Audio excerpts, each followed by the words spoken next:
안녕하세요. 지난번에 이어서 오늘은 장 이야기 두 번째, 면역기관으로서의 장. 이것들은 이제 어떠한 의미를 갖는가. 제가 장은 엄마의 젖과 같다. 이렇게 한번 정의를 드린 적이 있는데, 우리가, 젖이라고 하는 것은 아기의 영양도 중요하지만 젖을 통해서 아이의 여러 가지 감염 질환을 막아내고 건강하게 만들 수 있는 어떤 그 면역 물질을 만들어내고 이러한 것들이 젖이듯이 우리 장 안에서는 역시 마찬가지로 그러한 일들이 활발하게 일어나고 있습니다. 예, 활발하게 일어나는 것이 어느 정도냐? 우리 몸 안에 70% 이상의 그 면역 활동이 장에서 일어난다. 이렇게 판단하시면 됩니다. 왜 그러냐면 우리가 이치적으로도 이렇게 생각을 해보면 먹었는 음식이 먹었다고 해서 우리 몸으로 들어가는 것이 아니라 소화 과정을 통해서 장에서 결국은 우리 몸으로 진짜 들어가는 거기 때문에 장은 정말 최전선과 마찬가지입니다. 그래서 여기에 수도 없는 면역세포들이 거기서 활동을 하고 철통 같은 탱크 몰고 다니고 소총 들고 다니고 또 연락하고 정보 전달하고 이런 아주 정말 많은 이런 면역 활동이 일어나는 곳이 장이기 때문에 우리가 흔히 이야기해서 나는 면역 기능이 약해서 면역 기능이 떨어져서 이렇게 얘기를 하면서도 뭐 보약을 하나를 먹어야 면역이 올라가나 뭐를 올라가나 이렇게 생각을 하시기가 쉬운데 그것이 아니고 면역 기능을 얘기할 때는 반드시 장을 먼저 건강하게 만들어 주는 것이 선행돼야 된다라는 것을 제가 꼭 이렇게 이제 강조를 합니다. 네, 또 오늘 굉장히 어려운 화면 또 하나 준비했는데요. 저랑 이렇게 하다 나면 이게 아주 굉장히 수준이 높아지시는데요. 그냥 참조하시면 되고요. 이게 이제 장 안에서 영양을 흡수해 들어가는 이제 육모 돌기를 이제 그림으로 이제 그려놓은 거고요. 그림으로 그려놓고 여기 노란색의 육모 돌기가 있는 곳이 있고 빨간색이 이제 있습니다. 이렇게 빨간색이 있고 또 여기 그냥 무슨 문어발 같은 게 이렇게 이제 나와서 안과 바깥에 이렇게 척 하고 걸쳐서 일하고 있는 것들이 보이는데 이거는 이제 생긴 게 손가락처럼 생겼다 그래서 수지상 손가락 모양으로 닮았는 수지상 세포라고 불리우는 정말 우리 몸 안에서 맹활약하고 있는 면역세포의 모습입니다. 그래서 이 장 바깥의 음식물이 통과하는 곳에다가 이렇게 망원경을 내보내고 어떤 것들이 오나 하고 살펴서 그런 것들을 이 안에다가 정보를 전달하고 있는 이러한 지금 그림을 지금 보고 계시는 거고요. 이제 그렇게 하고 이제 이 안에 있는 이 T셀이라고 하는 분홍색에 있는 여기에다가 바깥에서 이 돌아다니고 있는 여러 가지 정보를 여기 안에 있는 면역 세포에다가 알려줘서 면역 활동을 이제 이렇게 강화하고 있는 모습을 그림으로 그린 거다 이렇게 보시면 됩니다. 사실은 이건 아주 일부의 예에 지나지 않고요. 지금 요거는 그림으로 그렸는데 실제의 모습은 이렇게 생겼습니다. 이렇게 요거는 실제 장의 모습을 찍었는데 육모 돌기가 막 올라와 있고 중간중간 분화구처럼 푹푹 파인 곳이 있는데 이제 이 분화구처럼 파인 곳에는 육모 돌기가 설정이 없는 자리입니다. 그래서 여기는 보통 평상시에 영양이 흡수가 되지 영양이 들어가지 않는 자리입니다. 그리고 적군의 입장에서 볼 때는 제일 만만한 자리로 보이기가 쉽습니다. 이 자리는 경비병도 없고 아무것도 없으니까 조기가 만만하다고 생각하고 여기를 적들이 침투하도록 만들어 놓은 함정이다 이렇게 생각하면 되고요. 요리로 싹 들어오면 이제 앞에서 다시 이렇게 그림으로 이제 돌려보면 이 빨간색 칠했던 요 자리가 바로 이제 지금 이렇게 분화구처럼 보이는 바로 그 자리가 되는데 요 자리를 통해서 적군이 이렇게 싹 침투를 하면 그 바로 안에서 너 요놈 하고서 기다리고 있다가 바로 안에 있는 면역세포가 걔를 탁 잡아가지고 걔를 전부 분해해서 이제 앞으로 요런 애들이 들어올 때는 이렇게 싸우는 것이 좋겠다. 이것을 몸 안에 있는 다른 면역세포한테 알려주는 이러한 시스템으로 이거 위에도 수도 없는 활약상들이 있는데 이제 이러한 활약들의 대부분이 장에서 이루어지고 있기 때문에 면역 활동의 70에서 75%는 장에서 담당하고 그렇기 때문에 장 관리가 너무나 중요하다 이 얘기를 이제 강조해서 드리는 거죠. 이렇게 이제 중요한 장이 제 기능을 못하면 그러면 우리 전방의 군인들이 올바로 철책을 지키지 못하면 그러면 왜 이 나라가 혼란스럽고 이제 이렇게 되듯이 우리 역시 모든 질환의 시작은 이렇게 해서 시작이 된다. 이제 요거를 그림으로 설명을 하면 지금 이런 겁니다. 이 앞에 지금 좌측 상단에 보이고 있는 이제 요 그림은 이제 정상적인 방어벽의 모습을 보였고요. 그다음에 방어벽이 무너져서 망가져서 아무나 막 들어가는 이제 이런 그림을 이제 보여주고, 망가뜨리고 있는 독소, 그다음에 이것을 자꾸 고치고 또 다시 원래대로 복구하려고 노력하는 유익 미생물들의 활동을 그림으로 상징적으로 보여주고 있는 그림이다. 이렇게 보시면 되고요. 이제 그런데 요거는 이제 그림으로 설명을 한 거라면, 지금 요 그림은 실질적으로 이렇게 정상적인 장의 모습이 완벽하게 녹아내려서 참 보기가 흉할 정도로 무너져 내려버리는 장의 모습을 보고 계시는데, 요거는 이제 장을 망가뜨릴 수 있는 여러 가지 원인들 중에 우리가 잘 알고 있는 글루텐이라고 하는 물질에 의해서, 밀가루에, 곡류에 많이 들어있는 글루텐이죠. 이것에 의해서 장이 망가진 거죠. 이것을 특히 셀리악 디지즈라고 그래서 여러 가지 그 현대인들이 앓고 있는 만성 질환에 아주 매우 강력한 원인이 되는 그러한 증상을 이야기합니다. 이게 이제 장이 무너져 내려서 이제 이렇게 점막이 다 녹아내려 버렸습니다. 그래서 이제 이렇게 되게 되면 이제 글루텐 불내증이라고 이제 우리가 이제 병원의 의사 선생님들이 이제 이렇게 진단을 하는데, 이렇게 되게 되면 뭐 가스가 생겨나고 설사, 변비를 비롯해서 심지어는 심리적 불안감, 심리적 조울증, 정신분열, 우울증 이런 것까지, 정신적인 장애까지도 찾아오고요. 그다음에 다낭성 난소 증후군, 요즘에 굉장히 많죠. 이 젊은 여성분들 중에 다낭성 난소 증후군으로 임신이 안 되고 여러 가지 생리라든가 이런 것이 불규칙하면서 건강에 이상을 느끼시는 분들이 많은데, 이런 것들도 전부 다 이런 장 기능과 연관이 돼 있다. 그리고 더 이제 중요한 거는 자가 면역성 질환이죠. 류마티스라든가 건선, 갑상선, 아주 급증하고 있는 이런 질환들이 전부 장과 관련이 있다라는 이야기입니다. 그래서 장을 관리하는 것이 매우 중요합니다.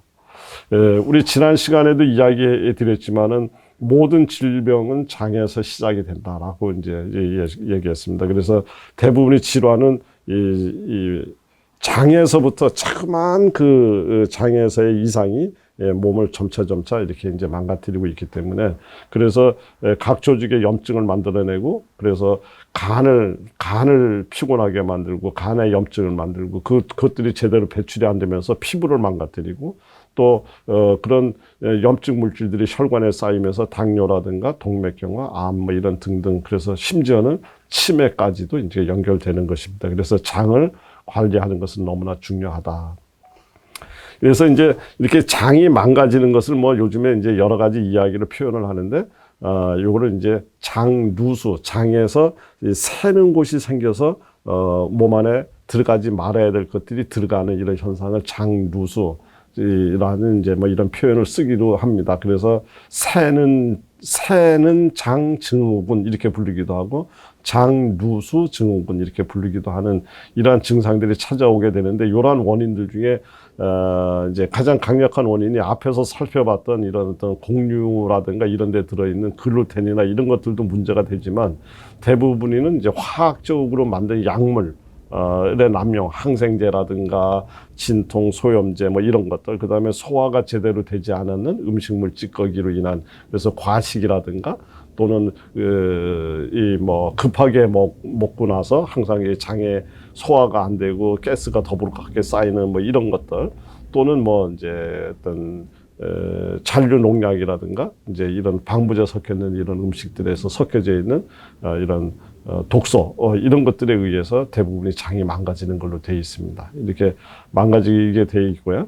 이제 이렇게 되게 되면 어떤 문제가 생겨나느냐 하면, 이 면역이라고 하는 것은 가장 중요한 것이 싸움만 잘하는 것을 면역이 세다, 이렇게 얘기할 수 없습니다. 우리가 면역이 올바르다라는 말은 뭐냐면, 싸움을 잘하는 것보다도 더 중요한 거가 내 편이냐 내 편이 아니냐, 나냐 너냐, 아군이냐 적군이냐, 셀프냐 난 셀프냐를 구분하지 못하는 면역 활동은 매우 위험합니다. 그렇죠? 이 싸움을 잘하라고 가르쳐 놨더니 이건 맨날 집에 와서 집안 식구, 친구를 괴롭히고 집안을 와서 두들겨 부시면 그거는 싸움을 잘하는 것이 아니죠. 그래서 면역 활동의 가장 핵심은 적군과 아군을 구분을 해야지 되는 건데 이 장 안에서 여러 가지 환경이 망가지면서 우리 몸에 들어오지 말아야 될 적군들 이런 것들이 몸속에 자꾸 이렇게 들어오게 되면 우리 그 적군을 의학적인 용어로 항원이라고 이야기를 하는데 이런 항원들이 자꾸 들어옴으로 인해서 면역 세포들이 그 항원을 없애는 과정에서 이제 혼돈이 옵니다. 우리 친구들하고도 싸우다가 싸우고 있는데 옆에 다른 친구가 말리면 그 친구랑도 너는 또 뭐야 하고 그 친구랑도 또 싸우려고 하듯이 우리 몸 안에 극도의 혼란 속에 빠지게 되면 면역세포가 적군과 아군을 구분하지 못하고 내 몸을 공격하거나 내 몸을 자해하는 이러한 소동을 벌이게 되는데 이런 것들을 우리는 자가면역성 질환이라고 얘기를 하고요. 그 다음에 아무나 붙잡고 싸우려고 하는 그런 민감성을 보이는 것을 알러지 질환이라고 이야기를 합니다. 그러니까 이러한 질환들의 대부분이 다 장에서부터 시작이 되고 있다는 사실을 꼭 기억을 하셨으면 좋겠다. 이제 앞으로 이런 얘기를 자주 할 거고요.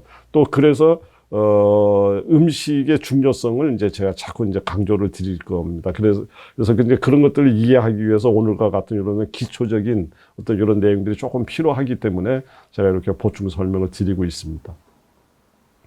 그래서 우리 몸속에 들어오지 말아야 될 애들이 들어오는 것을 우리 항원이라고 이야기를 했는데 이 항원을 우리 몸속에 들어오지 못하게 하려면 당연히 소화가 잘 되게 만들어야 되죠. 그래서 소화가 잘 되게 하고 대사가 잘 되게 하고 이제 이런 어떤 효소들이 풍부한 음식을 섭취한다든가 그다음에 각종 독소들을 우리 몸속에 들어가지 못하도록 딱 붙잡아서 바깥에까지 이렇게 빼낼 수 있는 식이섬유라든가 그다음에 모든 세포들이 정상적인 기능을 발휘할 수 있도록 일꾼이 풍부한 미네랄이라든가 이제 이런 거. 그다음에 장벽이 무너지지 않도록 점막이 무너지지 않도록 점막을 강화하는 음식.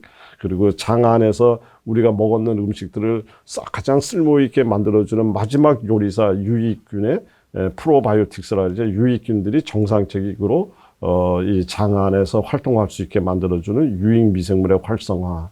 그리고 앞에서도 이야기 계속 강조하고 있습니다만은 장은 따뜻해야지 이런 것들이 분해가 잘 됩니다. 그래서 따뜻한 환경 만들기 이런 것들을 통해서 항원 유입을 막아낼 수 있고 항원 유입이 이제 막아지게 되면 우리 몸은 건강하고 깨끗한 몸으로 갈 수밖에 없다. 이제 그런 얘기가 되겠습니다. 그래서 이제 그러한 관점에서 식이섬유, 미네랄이 풍부하고 장을 건강하게 만드는 음식 재료들을 살펴보면 우리 옆에 주변에서 지금 자주 만날 수 있는 음식 재료들이죠. 해조류 같은 경우에는 대부분이 점막을 강화하는 성분과 피를, 혈액을 맑게 만드는 그런 작용들이 굉장히 뛰어난 식재료이기 때문에 해조류는 어떠한 재료를 갖다가 미역서부터 뭐 다시마, 파래, 톳 여기에 공통점은 뭐냐면 피를 맑게 만들 줄 안다는 겁니다. 그리고 점막을 튼튼하게 만들 줄 안다는 겁니다. 그래서 이 해조류는 매우 우리 이 혈액 건강과 장을 건강하게 만드는데 굉장히 소중한 그런 식재료다라고 생각을 하시면 될 것 같고요. 그 이외에도 이제 팽이버섯, 새송이버섯 이런 등 버섯류, 그다음에 채소류 중에 이 점막을 강화하고 장을 따뜻하게 만들 줄 아는 단호박, 당근, 참마, 연근 이런 것들. 그다음에 과일 중에서는 장 속의 미생물의 먹이가 되기도 하고 그다음에 수용성 식이섬유를 풍부하게 갖고 있는 바나나, 아보카도, 무화과, 뭐 사과, 푸른 주스, 푸른 뭐 이런 것들이 다 우리가 잘 활용할 수 있는 그런 좋은 식재료다 이렇게 보면 되겠습니다. 그럼 이제 이러한 식재료들을 가지고서 다양한 방식으로 우리 이제 시청자분들께서는 내 입맛에 맞게끔 조합을 해서 음식을 만들어 드시면 되는데 제가 하나의 예를 들어드리면 미역국을 끓여서 거기다 들깨가루를 듬뿍 집어넣어서 이렇게 드신다든가 이렇게 됐을 경우에 굉장히 장도 건강해지고 혈액도 맑아집니다. 그래서 혹시 그 만성 알러지 증상이라든가 두드러기라든가 이런 걸로 고생하시는 분들 같은 경우 한번 미역국을 그냥 한솥 끓여놓고 며칠 동안 드셔보시면서 몸의 신체의 변화가 어떻게 되는지 한번 이런 것도 한번 느껴보시는 것도 굉장히 좋은 경험이 될 거라고 보고요. 그리고 앞에서 이야기 드렸던 장을 따뜻하게 만들고 점막을 튼튼하게 만들 수 있는 이런 재료들이죠. 단호박, 당근, 양배추, 양파, 여기에다가 수용성 식이섬유가 많이 들어있는 사과, 뭐 이런 것들을 갖다가 푹 끓여서 이래서 갈아서 이렇게 이제 드시게 되면 장이 굉장히 편안하고 따뜻해지고, 또 점막이 튼튼해져서 굉장히 도움을 많이 받을 수 있습니다. 예, 이제 제가 이거 푹 끓여서 드시라 그러니까 어떤 분들이 이런 얘기를 하세요. 뭐라 그랬냐면 그거 끓이면 영양분 다 망가지지 않나요? 이야기를 하는데 여기서 지금 중요한 얘기는 영양분의 이야기가 아니라 장을 따뜻하게 만들고 장의 점막을 튼튼하게 만들고 미생물을 잘 살게 만들 수 있는 환경을 만드는 일이 굉장히 중요하기 때문에 이 생으로나 이렇게 날 걸로 드시는 것보다는 끓여서 드시는 것이 장을 건강하게 만드는 데 훨씬 더 도움이 된다는 것을 제가 한번 다시 강조드리고요. 그 이외에도 이제 뭐 보리새싹이라든가 밀싹 이런 것들도 장을 건강하게 잘 활용할 수 있는 좋은 재료가 될 수 있습니다. 그리고 이제 밥채라는 말은 이제 제가 이제 만들어 놓은 말인데 밥에 넣어서 먹는 채소다. 이래서 작국의 개념에서 이제 꼭 작국만이 아닌 채소들을 이제 밥에 넣어서 넣는데 요거를 각 가정에서 버섯이라든가 팽이버섯, 새송이버섯, 표고버섯 뭐 이 등등 마트에 가면 쉽게 구할 수 있는 이런 거. 그다음에 뿌리, 무, 마, 연근, 당근, 우엉 이런 등등 뿌리 등들을 전부 다 햇볕에 말려서 거칠게 분쇄를 해서 병에다가 하나 이렇게 적당한 그릇에다 담아놓고 밥을 할 때마다 한 숟갈씩 이렇게 담아서 이렇게 밥을 하게 되면 밥맛도 굉장히 좋을 뿐더러 여기에 충분한 수용성 식이섬유들이 많이 들어왔기 때문에 항상 건강한 장을 만들 수 있고요. 특히 채소를 싫어하는 어린아이들한테 채소를 강제로 먹이려고 하지 않아도 이렇게 하게 되면은 정말 밥도둑이다 할 정도로 밥 더 주세요, 더 주세요 이런 것들을 아주 재밌는 경험을 하게 될 겁니다. 그래야 되면 장도 건강해지고 여러 가지 건강에 도움이 되니까 한번 응용해 보시면 좋을 것 같다는 생각이 듭니다. 예, 또 오늘도 이제 준비한 거 이렇게 이제 준비를 했고요. 또 다음 시간에 또 다음 자료 또 준비해서 또 만나 뵙도록 하겠습니다.